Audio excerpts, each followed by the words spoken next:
everyone, and welcome to another edition of Dive Into the Longbox. But guess what, Ajax? Guess what? They're listening to this on YouTube now. It's the first one made for YouTube. The other ones were made for Patreon, and were supposed to be released on there, but they're all on here on YouTube, buddy. For free. Aren't we generous? We are super generous. And don't worry. Even though we used to do the one-shots for free and the issues were paid, now that it's all free, you're still getting the one-shot and the long box issue, because we do have a limit on how long we could talk, so we thought, why not still do the one-shots, because we could talk forever about this stuff. Yes. So we're still doing the one-shots, Ajax. Again, all completely free for everyone here on YouTube, on the CFG Streams channel, so we're super stoked about that. Same thing with the Ultimate X podcast. You can also get that here on YouTube. How you been, though, buddy? You been good? Been reading any books recently? Couple, yeah. I've been reading a couple. I know you got a Been tablet reading. recently. I have a tablet coming in. It's not in yet, but I believe it will be in on Monday. That's what I'm hoping for. That's the thing that sucks about living in a rural area, is that sometimes it can take longer for stuff to come Forever in. for stuff to get to you. Yeah. Jesus. But I'm I can very imagine. excited. I'm very Hell excited yeah. for it to come in. But I'm sorry, I cut you off. What were you reading recently? I've been reading The Doom That Came to Gotham. Mm. By Mike Mignola, the creator of Hellboy. Great artist, That's been too. a good read. Great artist.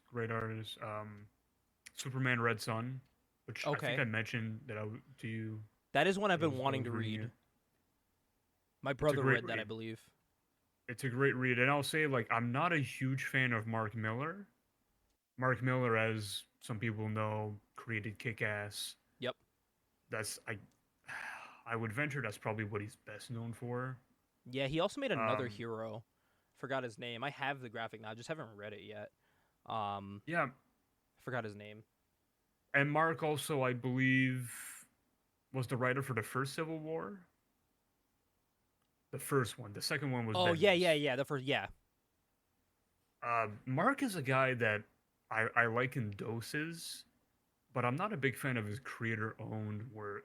Yeah. His creator-owned work can be very hit or miss for me. Who, Miller? Miller, yeah, but Yeah. is it Miller or Millar? Because it's Millar. Millar. I've never known. Millar. I don't know. I've had no idea forever. He probably says it in an interview, but I have no idea. But I'm a huge Kick-Ass Mark, so. Yeah, I feel like his work is better when he has an editor. Yeah. I read Kick-Ass, but I didn't read Hit Girl.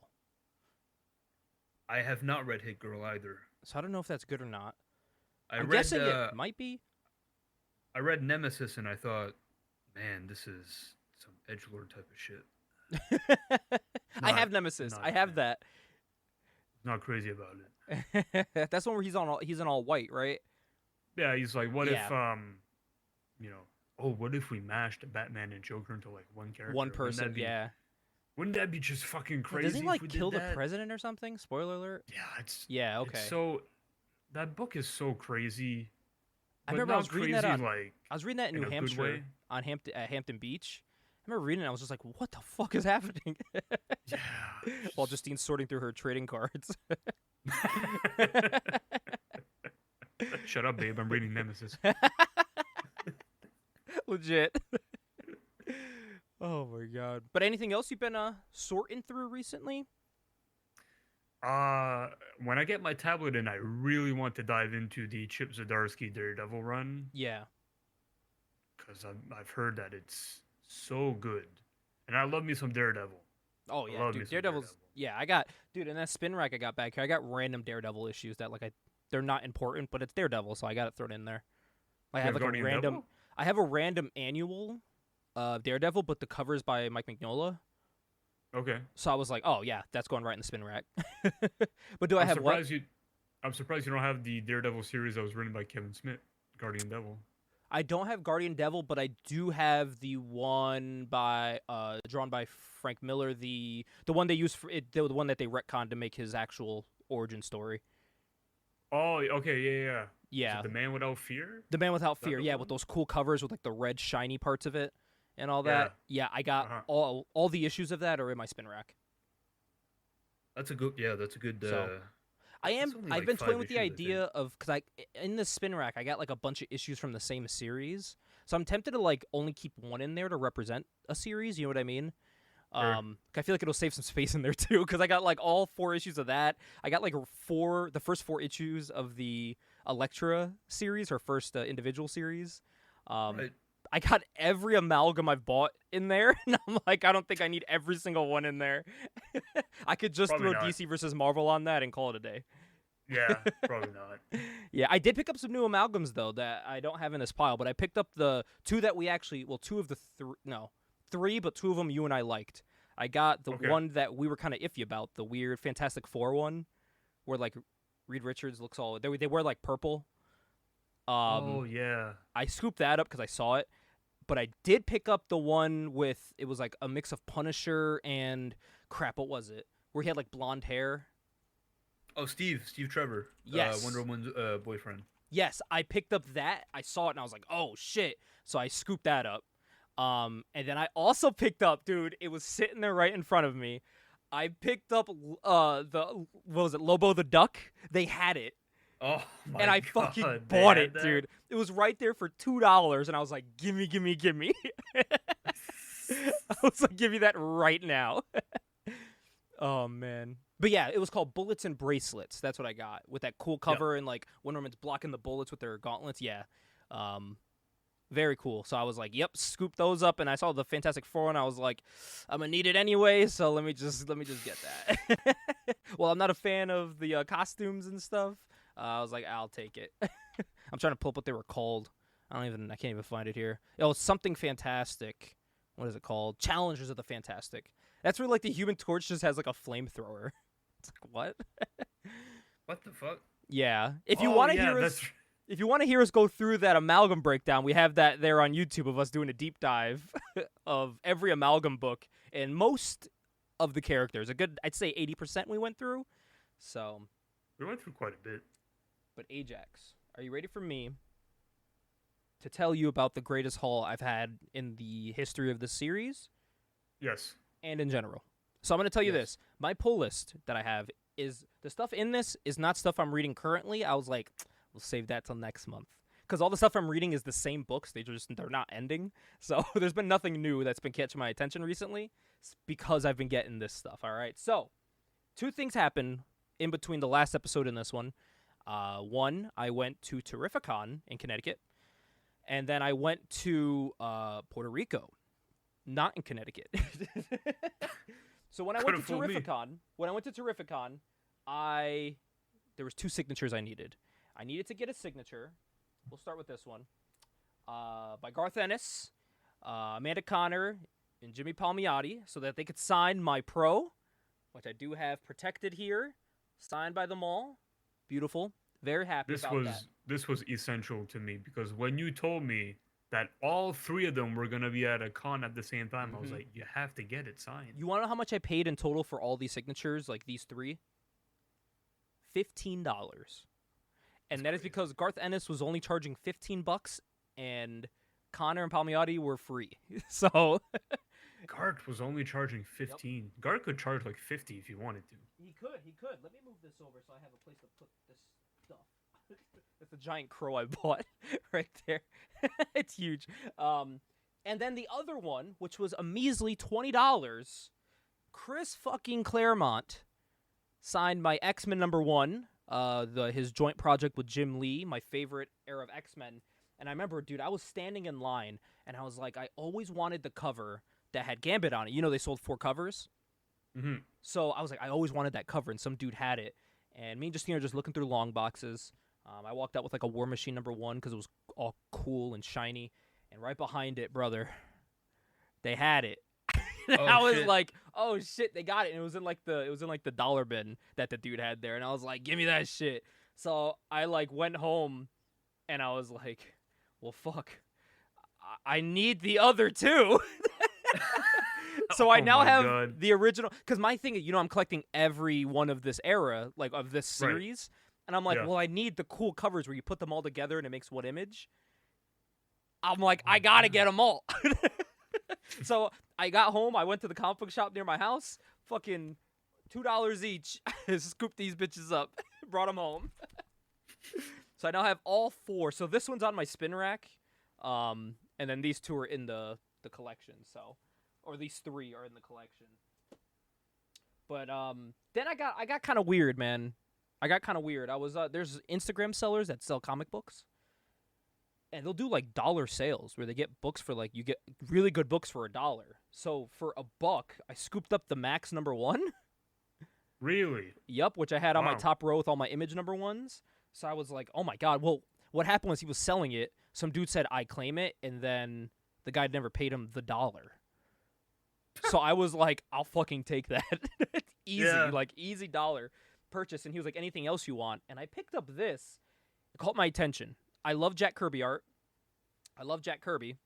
This is a Jack Kirby. Oh, that's a Topps comic. A Topps comic of the Kirbyverse that he was making for them. And this is a character named Captain Glory. As a Jack Kirby mark and loving all his art, I said, for $1, I'll take this. This is only a couple years before he passed. This was a 90s comic. Yeah, it was. So, yeah. I don't remember. And for people who too. don't know, Topps is a company that makes trading cards, specifically sports cards. And Correct. They ventured into making comic books for maybe 3 or 4 years, and then they folded because they weren't making a whole lot of money off of it. So, I'm looking through here. So, this was sold in 1993, and he died a year later in 94.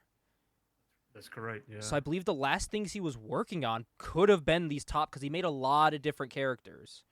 Like they were all called this Super Deluxe Kirby Chrome trading card inside. I don't think the card's still in here. I haven't opened this yet, but it very well could be. I mean, I don't think it is, but yeah, he made a bunch of characters. There's one like called like Bombast and stuff, but it's like super Kirby eyes. Like they're all these like over the top looking characters. They look like they're right from the 80s. The Bombast one's interesting because it has a guest starring appearance from Savage Dragon in 1993. So like that's pretty crazy. That's like height of Savage Dragon, you know, that Savage Dragon at one point crossed over into literally everything. Really? Like you think about a comic book, I'm pretty sure Savage Dragon appeared in it at one point or another. Yeah. Damn. But yeah, he made a bunch of characters for this. It was some of the last things he was working on. So for $1, can't go wrong, brother. Can't go wrong. Something I didn't pay $1 for, but then I found out I could have bought it for much cheaper. It's something, I got this one because it's one of my favorite DC characters, besides Nightwing and Robin, who are basically the same. But it is the Green Lantern, but the Kyle Rayner Green Lantern. And I got a very specific issue, Ajax. Are you aware of which issue I purchased? Let's see if I can take a guess. Yeah, take a guess. Is it the issue where he opens the fridge? You're damn right it is, Ajax. I own the issue where his girlfriend is in a refrigerator. Of course. I'm trying to find the page. Why is it impossible to find in this? Well, I can't find the page because I am going way too... Whatever. Can't find it, but this is the issue I own of when she was put in the fridge. So, yeah. Very dark, very pivotal moment for Kyle Rayner. And yeah, I think it was I got it for like $10. So it wasn't like breaking the bank or nothing, you know what I mean? Nothing too crazy, but very controversial book that people still talk about today about the treatment of women in comic books. Yes. Still to this day. And they still, what they call it, the refrigerator effect? Something along those lines, yeah. Yeah. I'm just pulling up the quote about it. Yeah, the refrigerator effect. Yeah, fridging a character. That's what they call it. Oh, man. But, I did get another thing here. It was very, it was just a cool cover. That's why I got it. I'm going to be honest with you, Ajax. Cool cover. Very shiny Mark Bagley art of Spider-Man and Venom.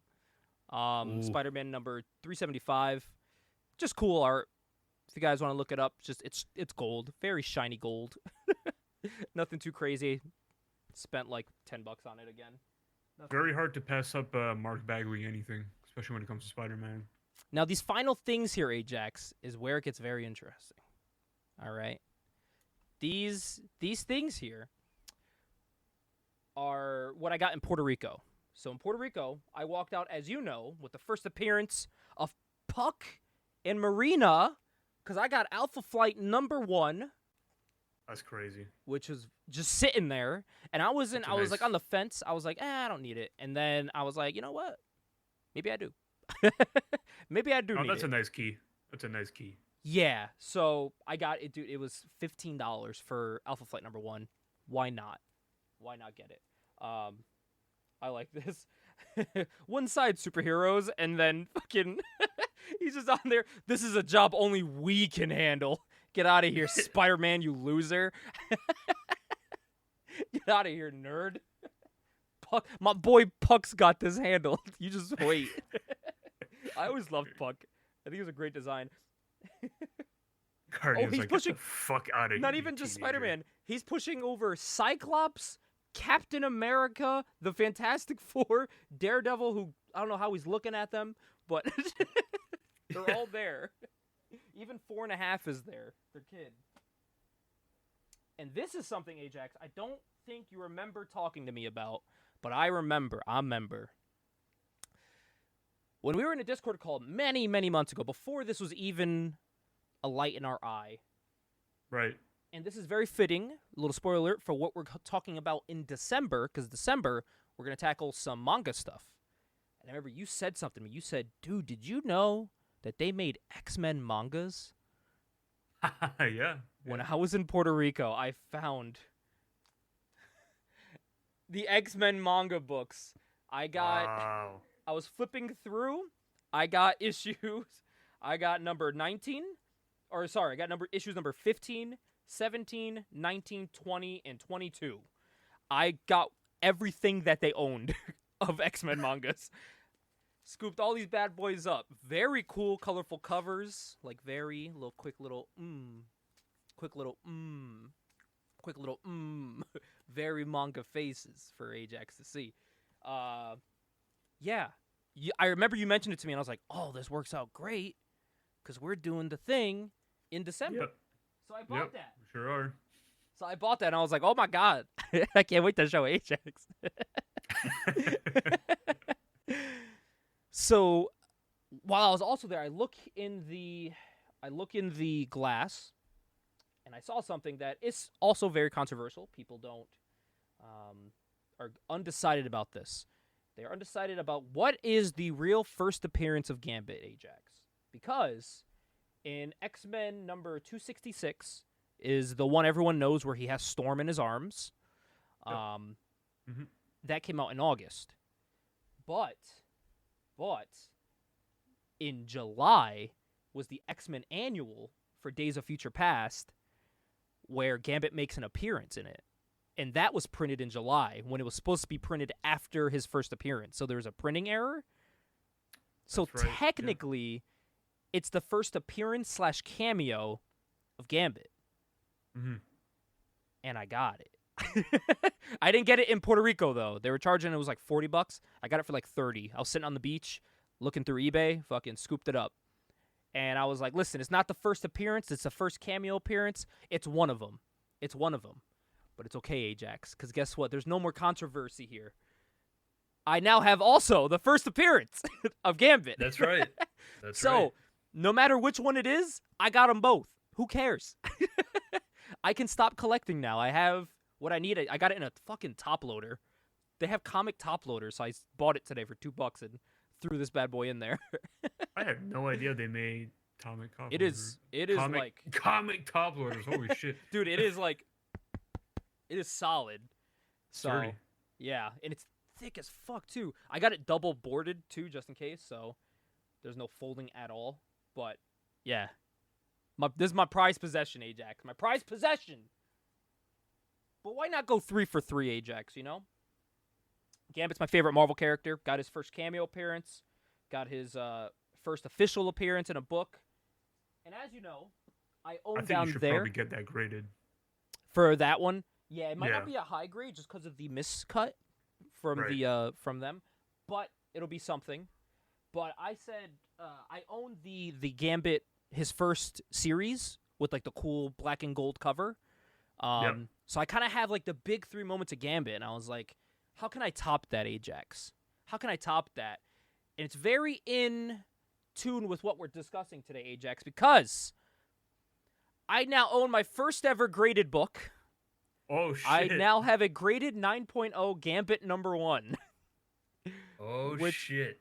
I have the regular issue, but I was like, it's less expensive than other stuff. And it's Right. still a Gambit thing. You know, I always wanted a Gambit graded book. It doesn't matter what it was.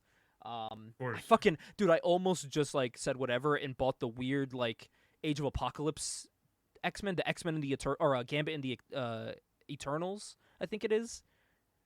I was like, Oh, okay. I Yeah. almost just bought that just because, but then I was like, nah. So I drunk bought this in Puerto Rico. I didn't know I bought this until the morning after, where I got an email saying your item has shipped, and I was like, what item did I ship? What did I buy? It's a surprise drunk gift. And I opened it up, and I bought a Marv Sin City figure from when he got electrocuted. And I bought this. Is that the McFarlane one? Yes, and it like vibrates and makes noises. He's like, ah, when you vibrate it. Yeah, McFarlane got a lot of shit when he made that. Yeah, so I own that. So yeah, so my first graded book in the collection. Could check it off. Will I get more? I don't know. This was it was only $50, so and that's why I think that's what made me get it. It was like, all right, it's not breaking the bank, you know, it's not too bad. Right. I can warrant $50 for something I want. But also, I thought it was interesting too. I don't think mine is like this. This is the newsstand one, so it has the barcode. You know how usually they would sell it with the. Do I have something else with it? I don't. The newsstand is usually going to be more valuable, more times than not. Which is why I was curious about my Gambit, because my Gambit's a newsstand one.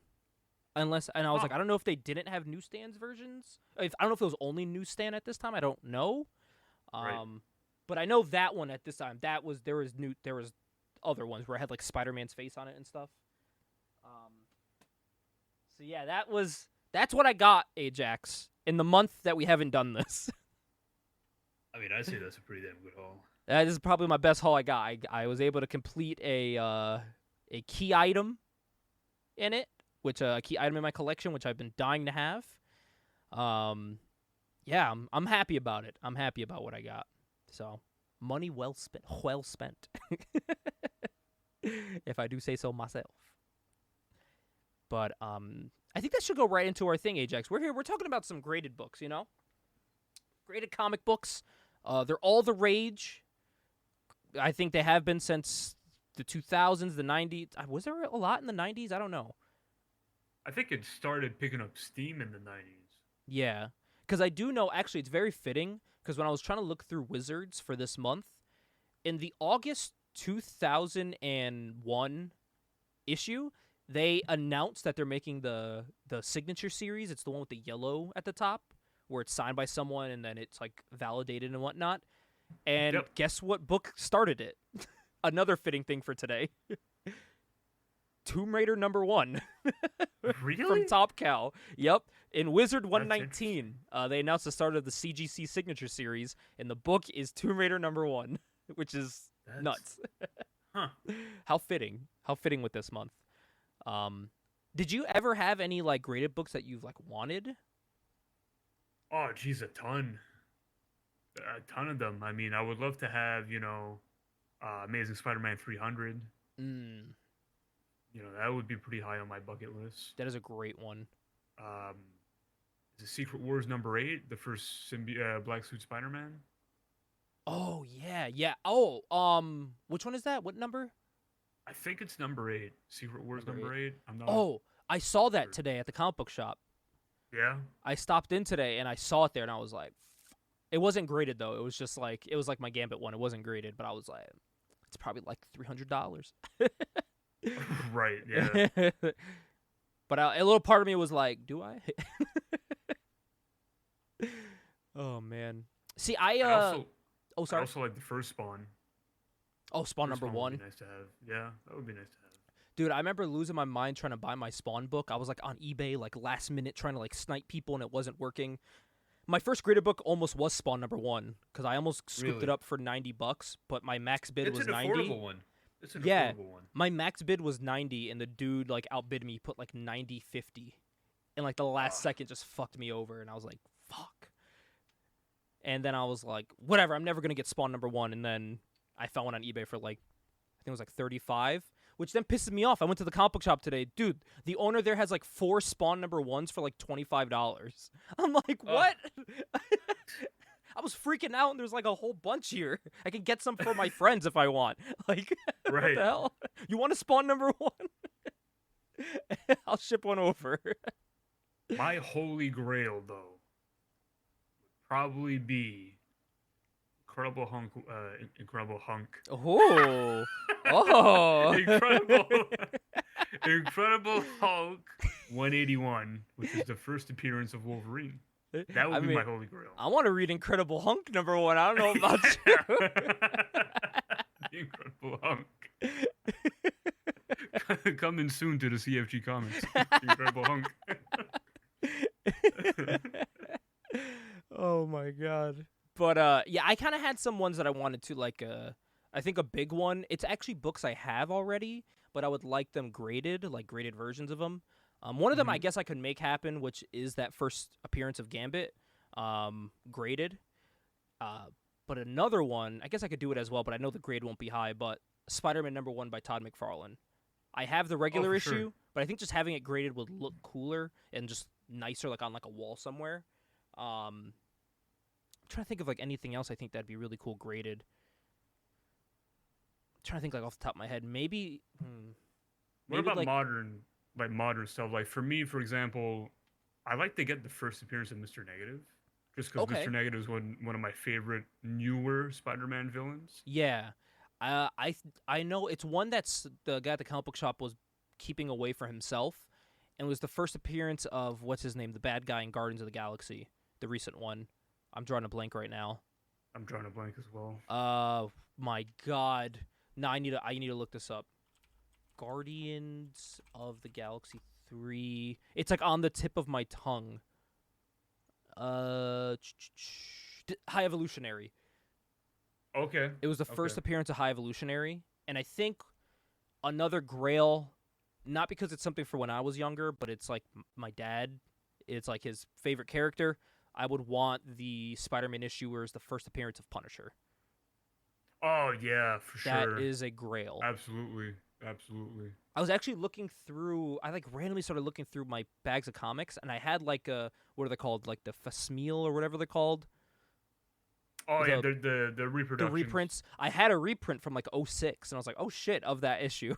First, I kind of freaked out because like I remember some of these books my dad gave me, and I was like, huh? And then I opened it up and it said 2006. I was like, oh okay. It's funny. I was like, oh. It's funny you say that, Gabe, because I think I had a reprint, like a reproduction of that as well, because I remember reading it as I was a kid. Yeah. 'Cause my mom picked it up for me. I think my mom maybe might have picked it up like at a grocery store or like. And it's funny because like they recently did another resell of it. Did they? Yeah, like a month or so ago. Yeah. Yeah, so it's still being reprint to this day. So I'm not a big fan of the reproductions because me neither. They don't have any value to it. Yeah, if I'm getting something, it needs to be the original. If I just want to like read the story, I guess I'll just get the reprint because I'm just getting it to read a story. But for these, I'm getting it for the. You still want to get the OG one. Yeah, but even at that, it's like, well, if I just want to read it, I'll go online and read it. Yeah. You know, if I really want to. Like honestly. So yeah, you don't even really have to pay for it, honestly. Mm-hmm. But yeah, I think that is something that I would love. Also, for some reason, I don't know why. I think because I just love his movies and I love this particular movie, and I wasn't reminded about it until I watched it the other night with Mallrats. Punisher War Journal number 6. Because remember when he's telling what's her name about all the stuff she has of his that he wants back. Yeah. He's like, you have my Punisher War Journal number 6, and he started listing off a bunch of stuff. And I was like, is Punisher War Journal number 6 like a key issue? I don't know if it is. I think it was just what was out at the time, but I think I wouldn't want it graded. I would just want the book. So I'm on the look for Punisher War Journal number 6, just for take a shot. take a shot, just for jokes, just because I like Mallrats. I want that issue. See, I buy comics for dumb reasons. Because I think the cover's cool, because it was talked about in a movie, just like ridiculous stuff. Yeah, that's why Gabe has issues with She. I do. I have number 1 signed by him. The only reason why I got Billy that. Tucci? Yeah, the only reason why I got that, it was from an Instagram seller. It was $2 signed by him, like untouched. Like the person like took it out to get it signed and then put it away. That's so funny that Billy Tucci's autograph is worthless. And the thing is, because I collect wizards, and they talk about She all the fucking time. Like looking through these wizards, because of these wizards is the reason why I bought that Gen 13 book today. It's because all they talk about, even Justine knows what Gen 13 is because of Wizard, because she looks through them with me. They talked about that, She, there's anything Image, anything not Marvel DC that they talked about, I wanted because of Wizards.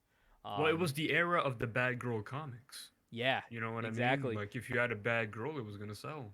I went to this, I almost got a Witchblade book today, but my goal, if I'm getting Witchblade, I want a Witchblade number 1. Yeah, and that's another one that I would love to get graded. And I was pissed because my comic book shop had the first, 20 issues besides number 1. And I was like, all right. Damn, that's a bummer. God damn it. So, still looking for that also. Just, I think because we talk about Witchblade so much, it's like, I gotta fucking buy it. You know what I mean? Yeah, and I feel like we might have to do a review on the long-forgotten TV show. I would love to do that. It was what, 1 season, right? Or did they get 2? I believe it was 2. Okay. Yeah, we definitely got to review it. They were supposed to do another season, and then Yancey Butler went to rehab, unfortunately. Them. Oh. I thought she big leagued them. Well, she went to rehab for alcoholism, and a lot of people speculate that's the reason why the show got canceled. Well, I know we have to cover that and the Gen 13 animated movie. Yes, so we do. We got some stuff to talk about. But another topic we're looking to talk about today, comic book video games, Ajax. There totally wasn't a little intermission there. No, there totally wasn't. Here, I'm gonna put myself back on you so you can see what I got for you, Ajax. Because guess what I got lined up for you? Because there's a big crossover between video games and comic books. You may not think so, but there is. Currently, there's a lot of running things like Fortnite. Fortnite has their books, which makes sense because they have a deal with Marvel and DC, which is actually probably the closest we're gonna get to a Marvel DC crossover again. Because it's the same series, but one is sold through Marvel and one is sold by DC. I did not know that. Me neither. Actually, who are they? They might actually be sold by someone else, but I thought they had a DC banner on it. What is it? Fortnite comic. I mean, I'm guessing they have to be sold by one of the 2 publishers to have their characters in it. Yeah, because they have one. It's called 0 Point. Fortnite 0 Point. And one of them, it has Batman on the cover, and then the next one has Wolverine on it. It's a huge thing for Fortnite that they do. Right now they're doing one called Zero War, which is the one primarily with the Marvel people. So I was gonna get one, but I was like, I don't need to buy a Fortnite comic book. I could just talk about it, from images. Yeah, I've got no shame in admitting that's not my type of book. But what was bought when I was younger, Ajax? What year was this? I'm gonna pull up the year here. The year for this, 2014, merely 9 years ago. I don't know if this was gifted to me. I don't know how this got in my collection, but Ajax, I have an Angry Birds comic. Oh my god! And it's a legit comic about Angry Birds. And I saw the back, I was like, oh, maybe it was a free comic book day one? No, this is advertising the upcoming free comic book day. but there's also no price on this. So I don't know how much was paid for it, or if this was in one of those like variety packs. But I have a fucking Angry Birds comic book for some reason. I've never read it, if that saves me somewhat. But yeah, Ajax, if you ever were curious about if they had an Angry Birds comic, you are in for a treat. And they must have made multiple because it's called Angry Birds Comics. So I don't know if it was like a series. Oh, it says Halloween Comic Fest. What is that? Halloween. It's by IDW. Are you still there? Did I lose you? Yeah. Oh, No, okay. I'm still here. You're like, no. I was just listening. You're like, I need to know about this. You're like, I need to focus on this Angry Birds. I can't say it surprises me because IDW will publish any IP. Good to know. We may have something coming for them. No, get it. You think they'll take our idea? You think they'll take CFG comics? CFG streams the comic book? Shit, with the way they're bleeding money nowadays, maybe. Hey, let's give them a chance. No, I'm kidding. So it looks like they have a bunch, man. They had like for this comic fest, it was made for like kids. So they have things like Ben 10 books. So and Sonic the Hedgehog was another one that they sold the same comic fest. So I wonder if it's just like a thing they did for kids, like selling a bunch of video game books, maybe. What made me find this, I wasn't going to look through any of my stuff because I was like, dude, I know, and this is very in trend with what's going on nowadays. I was like, I know I have a Turok book. You know, everyone's talking about Turok 3 getting remastered. That's right. And I was like, dude, I know I own a Turok book because I remember getting it with like a variety pack in Hampton Beach because it had, I remember I bought the one in Hampton because it had Exo Man of War, and I always loved Exo Man of War books. I remember having the Turok one, but I cannot find it anywhere. I'm like, did I like toss it as a kid? Did I like see it and go, I don't know what this is, and like throw it away? I don't know where it is. Legend has it there's still many comic shops that have Turok #1s that cannot be moved whatsoever. I moved one today. Oh my goodness. Because I was like, okay, we can't discuss, comic books in video games without talking about Turok. That's one of the OGs, Granted, Turok was a book originally, right? It was a comic book before it became a video game, yes. So, okay. So that follows that trend of things like Danger Girl and stuff.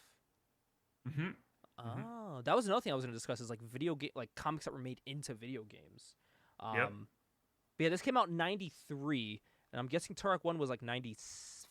6-ish. So a couple years after. But I still threw this in here because I feel like if you say Turok nowadays, people don't think of this. They think of they think about the video games. Yeah, sure. So plus it's a cool... Man, Valiant always, their #1s were so cool. It's like a weird like reflective rainbow in this middle. It's kind of hard to see on camera, but it's like reflective. The same thing, they did it with like Bloodshot. They did it with Exo Man of War. So I was like, I'll grab it. It looks cool-ish. I'll take it. Yeah. I don't have a lot of Valiant stuff, but I do have a Bloodshot shirt that I found at a thrift store last year. Dude, they have so much Bloodshot stuff here in Connecticut. It's crazy. You would think like I don't know if some people are just selling all their Bloodshot collections, but anywhere you can go, you can get Bloodshot #1 for like $2. And I've never read Bloodshot now that I think about it. Time to get into it. This is the time to get into it. Time to get into it. Have you checked out any video game comics like ever? I've read a little bit of the Metal Gear adaptation. Oh, okay. I didn't even know they made one. Which has really nice art. Really? The art is done by Ashley Wood. It looks a lot like the art that you would see on the cover. Oh, really? Kind of like I love that art. That water painting style in a way. I can pull up some images of that. Oh, yeah. Dude, this looks sick. Yeah, I didn't even know they had comics. Oh, it was by IDW. Yep, it was by IDW. Did they do like all of the comic book video games? They did quite a bit. Jesus, this does look cool though. This art looks amazing. I believe they might have even done, because I've read a little bit of the Castlevania comic book as well, which is Oh, really? based off of the PlayStation 2 game, Oh, Lament really? of Innocence, I believe.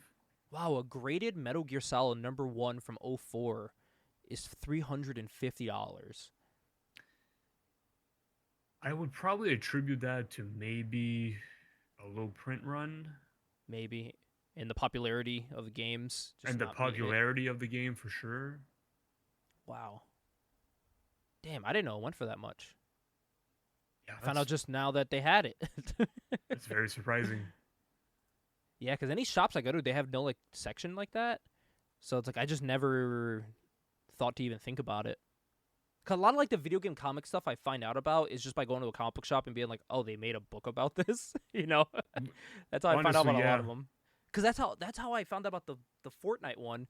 Cause I went to get some X-Men's that I collect, and they were just like, "You want this Fortnite book?" And I'm like, "No, you can keep that. I don't want that." And dude, he was just pushing it. He was like, "Oh, but it has Batman." I'm like, "What is this? '97? I don't give a shit if Batman's in this book. I don't fucking care." I like Superman more. Controversial take, but I'm more of a Superman guy than Batman. I mean, I love Batman. Don't get me wrong, but I'm a Superman guy through and through. Me and my brother. But yeah, I could care less who's in it, if Batman's in it or not. Like the other one, you could say, "Oh, it has Spider-Man." It's like still like I don't care. Yeah, I'm the biggest Spider-Man mark in existence. You're not gonna get me to read a Fortnite book, even with Spider-Man in it. And I used to play Fortnite, and I still am like, it's just not my thing. But there is some of these books, Ajax, that are our thing. And this is actually, of this list of stuff I have here physically, and that we're discussing, it's the only one I've read because I was like, I need to read this because it looks great. The story after I read it, really good, written very well. It's very straightforward, and it is a preview issue of Tomb Raider by Top Cow. It's Tomb Raider number half. They would always do these half issues that kind of entice you, give you a reason to buy issue 1. Weirdly, at the store today, I saw a Gen 13 number -1, and I'm like, what the fuck is that? What is a -1? Just call it a one shot. Like, you don't have to call it a -1. One shot or a 0 or yeah. And I think because maybe they already had a half through Wizard and a 0, so maybe they needed like something. But like still, call it something else. But I did get this half of Tomb Raider. Very good. It's her origin story of just how like she had a plane crash. It starts off with her like climbing up this mountain in the snowy tundras, and a helicopter comes, and she's like, "I'm not the same girl I used to be. If I was my old self, I wouldn't be able to survive this." And then it cuts back to her past as like a very rich like girl in school. She didn't do well in school, like she didn't try. And then she was on a plane. It crashed. It killed everyone on the plane but her, and it shows her surviving in the wilderness. And because it's a 90s book, you're damn right. It's a lot of images of Tomb Raider in a thong and with like little cloths covering her because it's a 90s or it's not. No, I take it back. This is 2001. This isn't even the 90s. This is 2001. But it was still a trend at the time.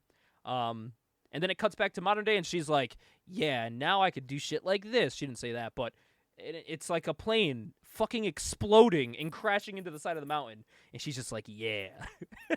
She's just like a That's badass. surprising, because I thought the Tomb Raider series actually came out in the late 90s. So you're telling me that issue came out in 2001? 2001 is when they started this, which you would think I thought was 90s because you look at this art too. This is just a preview of what I'm talking about. It looks straight from the 90s. But look, you get her like in a little thong doing her thing, fighting a fucking hyena, just Savage Lands Lara Croft, and she finds like a dead body, and that's the plane fucking crashing into the ground because she's a badass. And this is written very well. They did this in a way where they give you the story and then they give you a backdrop of like how they made the book with some cool behind the scenes. Yeah, cool little art pieces and sketches of them drawing her and stuff and all that. But I gotta say, this book is 22 years old, and I was like, I want to read number 1 after this because the story was that good. I was kind of like, all right, I might try everywhere I go though. I can't find number 1, so I'm gonna try to maybe order it because I'm kind of liking this series for what I read. Granted, it's written by Dan Jurgens, so you know it's gonna be good.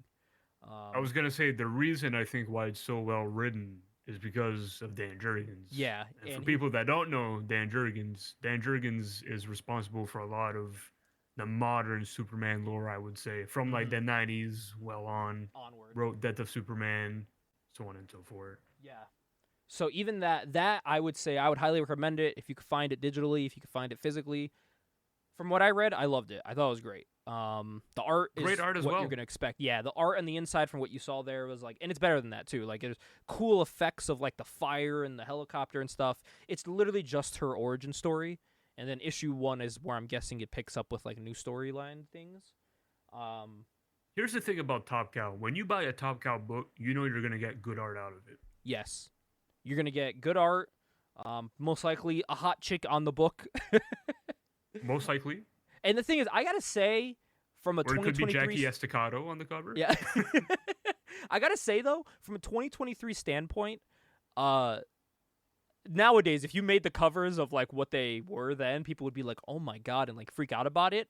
But honestly, Top Cow was like the place to go to if you wanted cool lead women in comics. If that was your thing, Top Cow True, and I'd say yeah. Image, I think were 2 of the best. DC and Marvel started getting better with it. But, like, if you think of, like, a 90s Marvel hero that was a woman that was, like, cool and badass and had her own wave, you'd think it'd only be Elektra, honestly. And Yeah, because who really had their own solo series that was a woman? Not a whole lot. Yeah, and if Marvel they and did, DC. it didn't last long. Because then DC had, like, Catwoman. That is true. Did Storm have her own solo series in the '90s? I feel like she must have. I can look it up. Let me see. X-Men was. But that's the thing, though. It's like even the ones that do, it's like she did. She had a Storm number 1 from 1996. Okay. But it's because like they're building off of the popularity of the team. Like the team book came out, people are like, "Oh, she's cool. Now let's give her a series." With like Top Cow was like, "Here's just a woman that's cool, where she doesn't need anyone else to make you realize she's cool." Because granted, Storm's awesome, but I feel like she's awesome because of what people saw in X-Men, which then made them buy her single book. Right, she didn't start out as a solo character. Yeah. Yes. And even then, like I said, Elektra, but even then, she was a Daredevil person. Yep. That is true. So it's like That is true. it's tough. I feel like Top Cow and Image were the ones really doing it. So, and then like I said, Gen 13. I mentioned that that's not a single book, but it's a group consisting of majority of women and one man. A lot. Yeah. For the most part, maybe two guys, I think.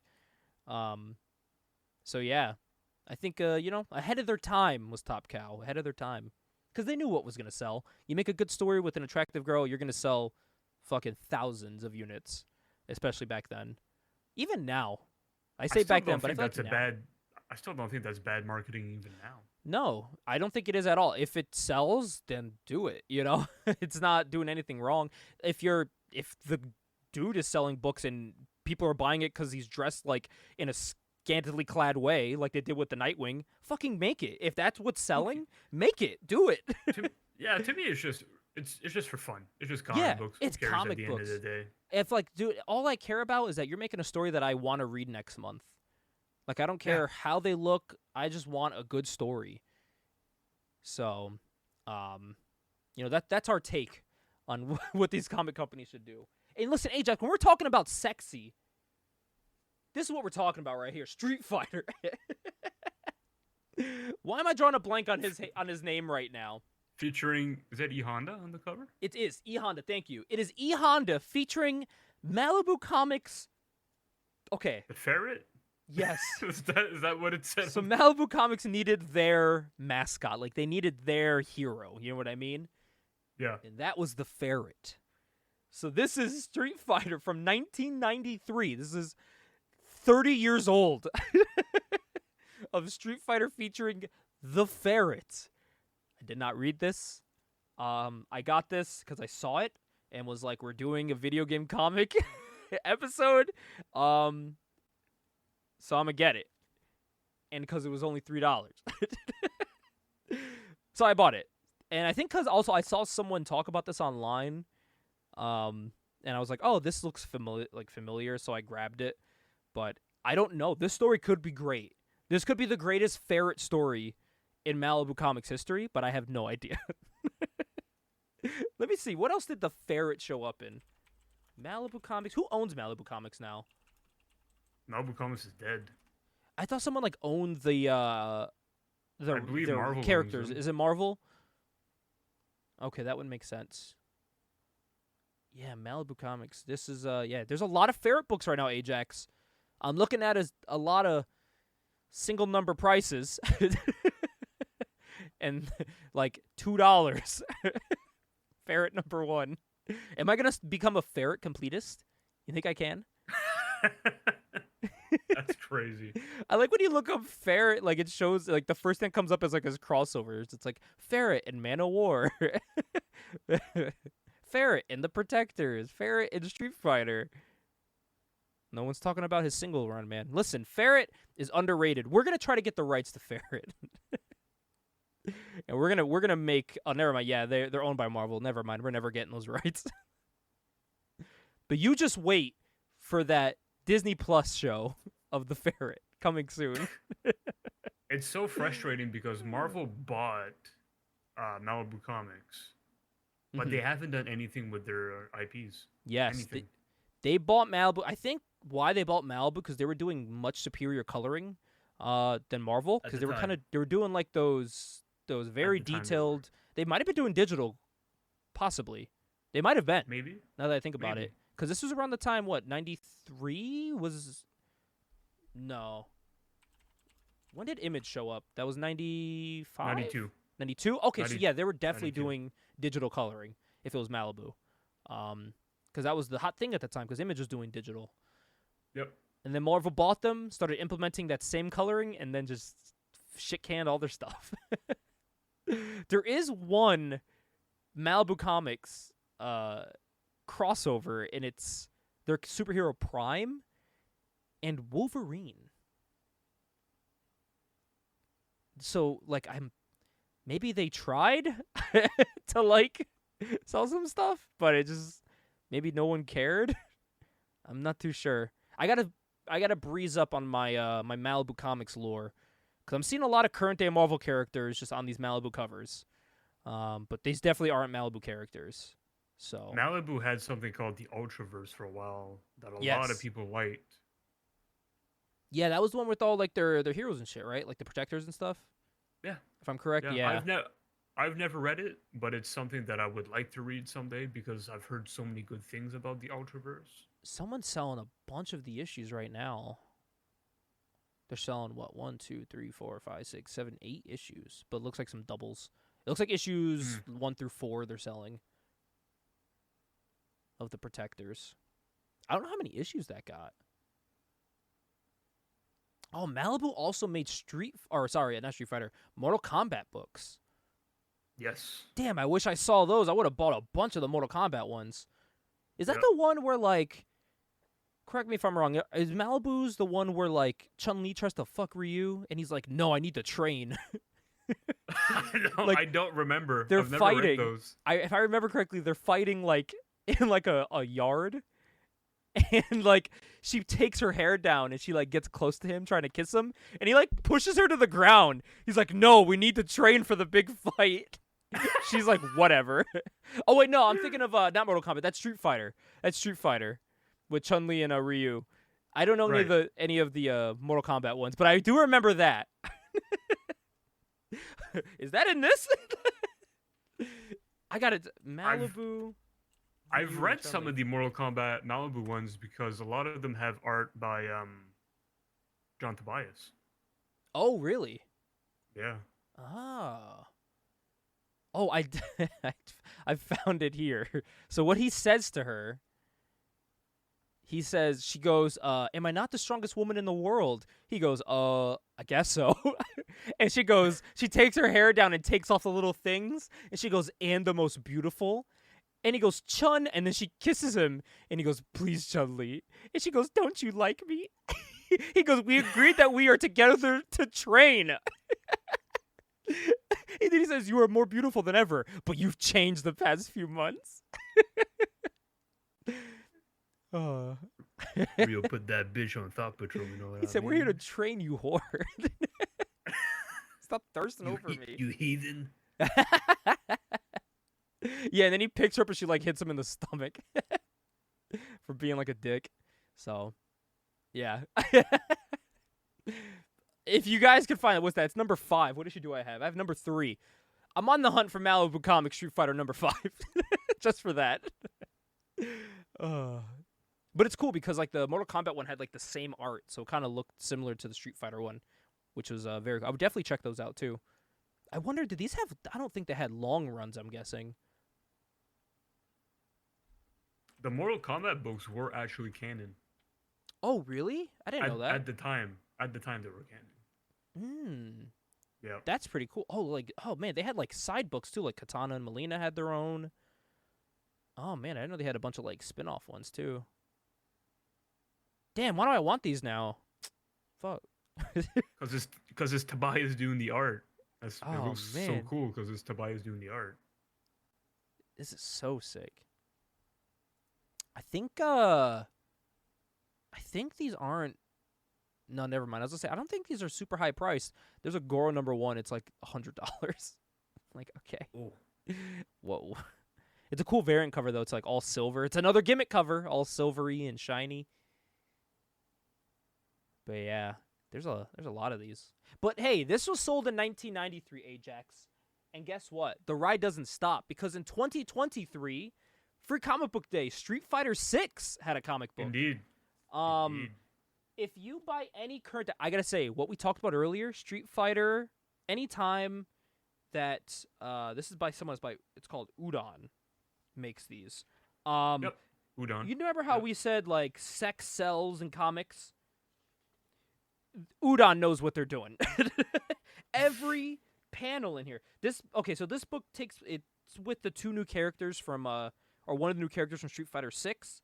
One of them is the chick that Zelina Vega cosplayed as at the Royal Rumble, Yuri, the one with the feet that has her feet out. Yeah, Yuri Han. Yuri, and then Kimberly, the new chick with the dreads, with the headphones in. It's them fighting, and every shot is like you get an ass shot in everything. Like every page where they're fighting, it's what you get. Even on the cover as well.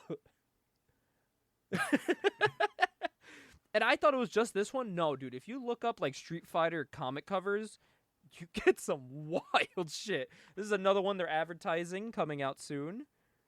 Like they're still making 90s style comics. I mean, it wouldn't really be a cami costume if you can't see her ass in it. Yeah, so literally. But this is another book, man. The art style is very unique. It looks like a cartoon and a comic, if that makes sense. Yeah, I like the art in this. Yeah, it's nice. very, like, the lines are very clean. All the dudes are jacked to the gills, like our book coming out. Like, even dudes in suits, like, just fucking units. So, which it kind of has to be for a Street Fighter book, because all these motherfuckers are fighting. So, yeah, I think it's cool. The fight scenes look really great. Like, you get these cool looking. It looks like manga, but it's like, I don't know, man. It's like an Americanized manga, kinda, which I find very cool. Yeah. So, this was free. This was a free comic book day book. I scooped it up because I said, why not? It's Street Fighter, and it just so happens we did this many months later. So, these are 30 years apart. They're still making them. Still making Street Fighter comics. And even when Malibu closed, I believe they still made Street Fighter comics through someone else. Yeah, Udon took over. Yeah, there was always tie-ins to the games. Every time there was a game coming out, there was a book to go with it. Because Udon has made Street Fighter and Darkstalkers. Oh, they made Darkstalkers. Yep. Oh, okay. Yeah, they've been making these for a minute. Dude, some of these covers are crazy. Sheesh. Oh, man. Yeah, these are wild. But there is a cool cover. There's like it's called Street Fighter Unlimited. You combine all the covers together, and it makes them all walking up the steps to like where they're all going to fight in battle. That's pretty cool when you combine all the covers together. But yeah, so we missed a lot. There's a lot of these that we didn't talk about, but it's because there's just so many. There's actually so many video game comics that it's kind of tough to cover them all. Mostly because I was trying to cover like what I owned for the most part.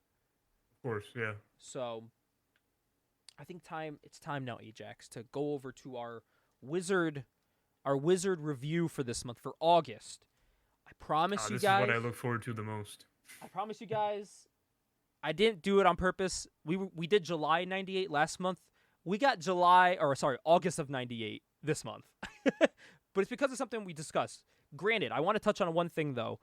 When I started collecting Wizard magazines, it was because I went with my ex and her dad. Her dad used to collect, I don't know if he still does, collected Wizard magazine stuff. I don't know if he was a reader growing up, but or not growing up, but like when he was, a teenager / adult in the 90s. But every time he would go, he would buy a new Wizard. And I remember I went with them twice, and he got really mad at me because I was buying Wizards. And I was getting issues he wanted. But my first ever Wizard I got that wasn't like in the mail, like when I was like, all right, I want to start collecting these, was actually an issue from August. It was August 93, number 24. Amazing cover of Azrael as Batman, talking about Nightfall and stuff. Jim Shooter interview. Great cover. Yeah. So Peter David did another exclusive, like there's like an article about Peter David. This is pretty cool. It's Palmiotti doing the cover. Of course. On this. So and I looked in the back. It's funny. There's why I laughed. It's an Ultraverse Wrath #1 Malibu comic in the back. And another just talking about Ultraverse. another Topps comic back there. That's why I turned around. I was like, oh shit. These were in there. I don't think these came with the actual magazine, but these were in there when I got this at that weird store we went to. That store closed down, unfortunately. They would have like vendors come in every Sunday, and they would sell their Wizards. And since I would see my ex every Sunday, we would go with her parents. But yeah, so cool. My first ever Wizard was in August when we're here in August. I was trying to find something in here to talk about. There is, if you're doing a whole episode about this, because like the Jim Shooter interview, I would love to like read through. And it's talking about Defiant starting up. Right. And it discusses like Nightfall, which was like the new thing at the time. So it'll be cool to like look back at time at that. So maybe in the future, maybe at some point we'll look through this one. This one holds a very close place in my heart. It started my whole collection of Wizards. So I'm curious, Gabe, because that's 98. Did they bring in Peter David to talk about his Supergirl run? Oh, that one was 93. Oh, that one was 93. That one was 93. Yeah. So yeah. That one they were just, I don't know what they were discussing. It says on here Peter David X Factor, but it's EX. Oh, okay. Yeah. I don't know what they're just exactly discussing, but today you and I are looking at Wizard magazine from August 1998, number 84. Amazing cover here that I think you will appreciate. Because definitely. This isn't what we're discussing, but this is another thing that I think could have its own issue, and it is the pencils for Michael Turner. Oh wow! The infamous Fathom cover. You see the pencils of it early starting. He's teaching you. It's just pencils. He's teaching you how to draw like himself, like how to draw his characters. That's all it's talking about. And it's amazing. It's such a cool thing. You see, like from start to finish is all his art. It's not a long thing to talk about. It's mostly talking about Waterworld and Fathom and stuff, like all the Waterworld stuff it's talking about. So not like any Witchblade art, unfortunately, but still pretty cool. But it does advertise Top Cow, and you see all the Top Cow things that are out at the time. Some cool stuff on there. Yeah. Wow. So it shows what 1, 2, 3, 4. It shows 5 stars, and it says these mean quality, and then it lists all of their comics, and it says so do these. I'm like, yep, that sounds about right. Spirit of Tau, Fathom, The Darkness, Ascension, Witchblade, Tales of the Darkness, Tales of the Witchblade. So it's mostly actually there's 1, 2, 2 of these are just versions of other books, like yes. side ones. But they're still good. They're still good. Nothing wrong about that. But the thing is about this, Ajax, we're going to cover something that's in basically every Wizard magazine throughout the mid to late 90s. And they're called Last Man Standing. This is where Wizard takes two characters and they pit them against each other. One from Marvel, one from DC, sometimes from Image, sometimes from another comic developer. This month asked an age-old question that I saw and I thought was pretty interesting. I wanted to see what you would think about this, who you think would win this fight. Last Man Standing, Wonder Woman versus Rogue.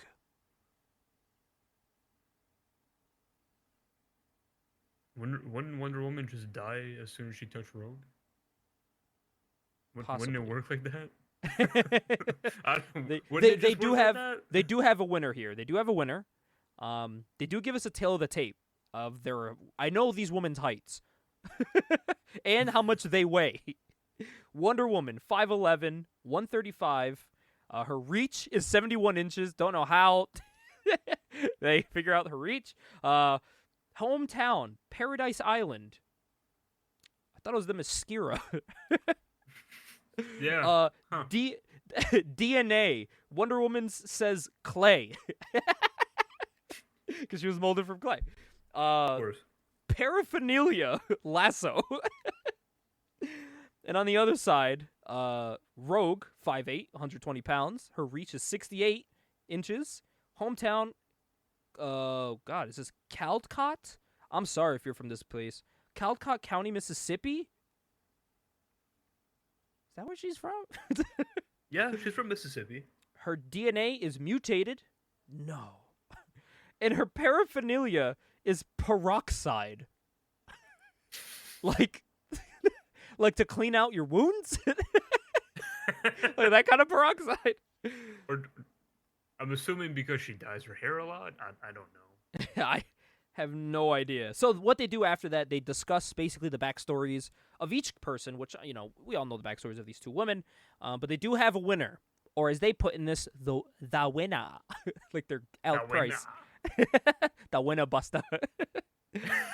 They said, quote, letting Rogue gain the early advantage to better determine her foe's abilities. Wonder Woman will absorb some initial punishment and then go on the offense. As a stronger, tougher, and faster Wonder Woman takes the battle airborne, an environment she, unlike Rogue, was born to, the X-Man will begin to falter. That's when the gloves come off, literally. Using her innate mutant abilities, Rogue would be able to pull off some brief skin-to-skin contact, gaining some of Wonder Woman's powers, in turn weakening the Amazon. A juiced-up Rogue would shortly after a few more power-swiping contacts plop her exhausted mutant keister down next to the defeated Wonder Woman. So they said right there that I would agree too. Wonder Woman would lose to Rogue. She just touches her and Wonder Woman just fucking collapses. Yeah. I think you put anyone against Rogue, it's like, unless it's like the Joker. Or like who will just shoot her. Or just Jean Grey as the Phoenix. You know? Yeah, literally. It is cool art too. There is cool art drawn by Jim Balent. Amazing art. You can see that. Oh, that is, yeah. Pretty cool. Pretty cool. I would like to look at some more of these as they go on, because they cover these in every single Wizard.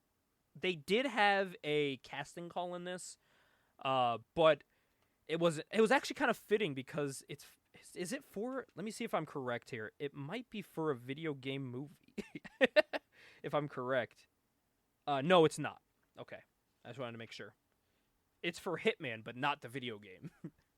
Hitman the comic. Oh, Hitman by Garth Ennis. Yeah. Okay. Cause it said a casting call Hitman, so I was like, let me check. But it's not. So pretty cool stuff in this, man. There's like Kevin Maguire art in this issue. It's advertising.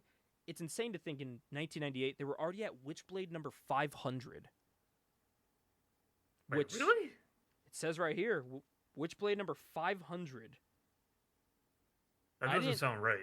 I don't know, but that's the big thing they're advertising here. You could order it, Witchblade number 500. Or is it Wizard 500? No, Witchblade number 500. Because Wizard's only at number 84. It says right here.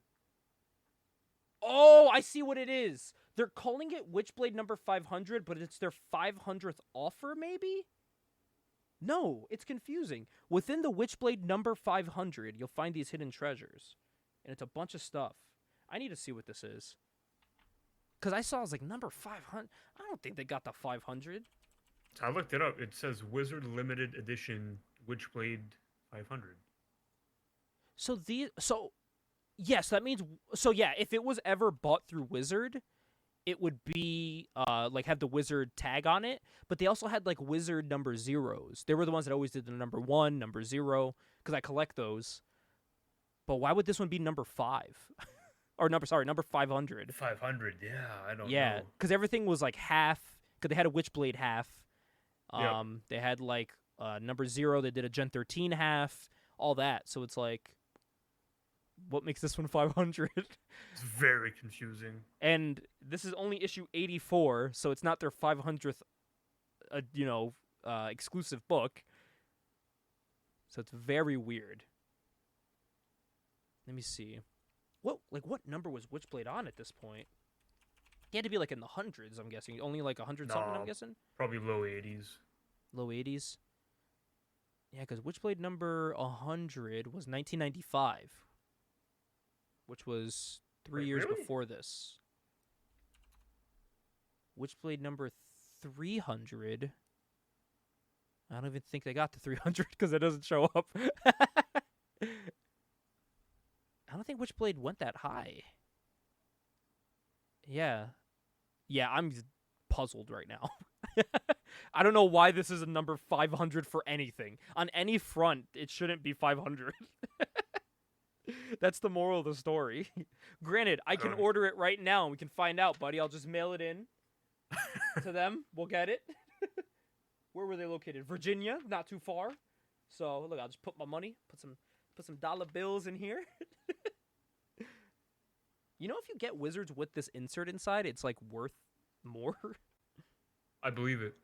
I mean, me too. I hope it was, because I paid fucking way more than I should have for a lot of these Wizards. I think I fucked myself over, too, because I would, go to this one store that always had Wizards, and I would constantly just stock up, because they were only, they were in, their $5 bin, or, their $2 bin, so I would buy, 10 at the time, and walk out with $20 worth of Wizards, and there's 10 of them there.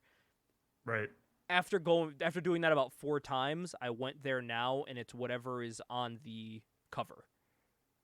They're charging cover price in 2023 for Wizards. So I'm like, fuck, I think I went here too much in a short time period and fucked myself over. The shop owner was like, because might be onto something here. I can tell you damn well no one else is buying these Wizards because they've had the same Wizards there since I've been buying them. I leave one, I'm like, I'll get it next time. I go back 3 months later, it's still there. So, I'm the only one buying these. Oh my god. But just for fun, Ajax, because why not? Want to just quickly look at the top 10 heroes and villains of 1998, August? Why not, right? Just while we're here. You could probably guess some of them. We'll start with number 10 here. Number 10 is Preacher. Preacher, okay. That's number 10. Number 9, Captain America. This was post Heroes Reborn, right? Yes. Yeah. Because Heroes Reborn was in 96. Okay, yes. So, yeah, he's no longer jacked to the gills. Number 8 is The Thing. Yep, that's what I said. So this must have been... Well, I don't know. Maybe this was during the Marvel Knights reboot of Fantastic Four. It might have been. Yeah, they don't mention what's out at the time for this. Well, not for him at least. That would help. Number 7 is Batman. Of course, yeah. Yeah, so yeah, they're not discussing anything with Batman either. But Batman is one of those characters that, no matter what, he always has something going on. Always has something. They were talking about Elseworld stories in this, so there probably some shit was going on. You know how many Elseworld things they did in the 90s, so... the Hulk is number 6. Number 5 is good old Deadpool.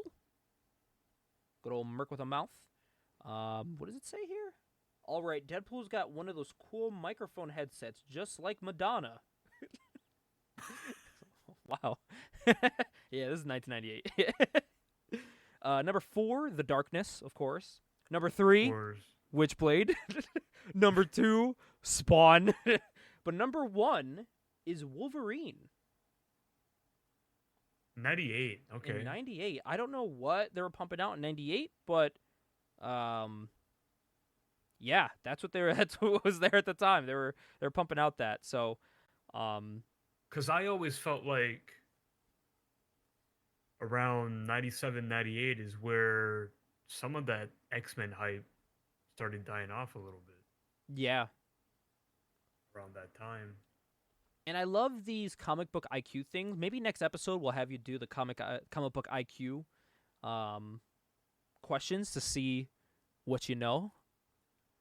We're gonna put you to the test. But the asshole that owned this before me wrote all the answers in pen. Why would you do that? You can you just turn the book. You go to the last page. No, you don't even have to do that. It's literally on the next page. Look at comic book IQ. The answers in this little blue thing right here. You don't even have to fucking. Come on, dude. What That's you doing? So shitty. I don't have your name, but Mister that owned this number 84, I'll never forgive you for ruining this book. A lot of my wizards have stuff like that, though. Oh, this is what's out at the time for Captain America. Big ol' ad for it. Very cool. Captain America, Sentinel of Liberty. Nice spread. Yeah. Premiere issue is this July, so it just came out. They're going into issue 2 at the time. Written by Mark Waid, drawn by Ron Garney. Nice. What does this say? Oh, Mark Waid. Mark Waid's a good writer. This says, he fights so we can be free. What? Oh, he has no choice. What? He fights so we can be free. He has no choice. Dude, this is so weird. Like, how do you read this? No, like, what is this? You know the hero, now know the legend. His past, his present, and his future. I do want to get that Marvel book about the Black Captain America. Oh yeah, where it's like it came out and it was like the real story of Captain America. They're like, find out who the real one is, and technically it's canon now in Marvel. That was the real Captain America, real first one, because then they put it in the movie after, or not the movie. They put it in the Disney Plus show with Falcon and Winter Soldier. Oh, that's right. Yeah, so. I want to get that. I want to read it. I never read it before, so definitely want to check it out. But Ajax, anything you want to say before we cut the cord on this one and head over to our one shot?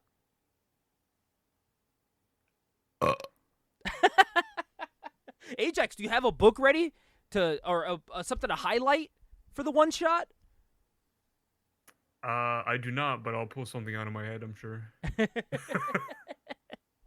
Sounds good. Well, listen to that on the one shot. The one shot, we are talking about some of our favorite replacement characters. For example, characters that existed, like Captain America, and then Bucky Barnes came in and became Captain America. Or characters like Robin. There was the name, and then there was a list of people that had that mantle. So we're going to talk about some of our favorites, just a little quick list, like we did with our anti-heroes list of just saying, some characters we liked that were called, I guess you call them refills or replacement characters. It's a phrase I don't want to sound rude because a lot of those, sometimes the refill characters were cooler than the regular characters. So depending on who it was. But yeah, we're going to send it over to that one shot. We will see you guys on that one. And yeah, you all take care.